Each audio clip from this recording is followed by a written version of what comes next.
জাহান্নামের আগুনের প্রথম ফোঁটা, প্রথম স্পর্শ যখন জাহান্নামের আগুনে লাগবে, ছুঁইবে, সাথে সাথে নাফরমানের পুরা দেহ, ভিতরের সমস্ত অঙ্গ প্রত্যঙ্গ, কলজা সুদ্ধা একই মুহূর্তে জ্বালাইয়া ফেলবে।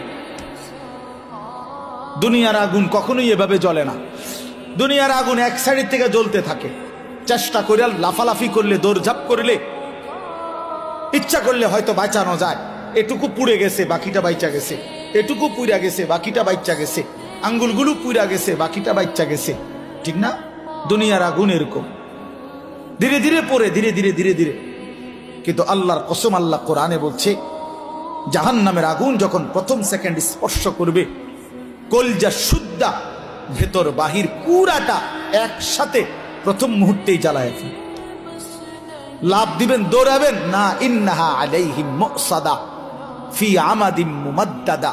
আল্লাহ বলেন, আগে জাহান্নামের মোটা খুঁটিতে বান দেওয়া হবে, এরপরে আগুন জ্বালানো। হ্যাঁ, এটা কোরআন শরীফের আয়াত। খুযুহু ফাগুল্লু।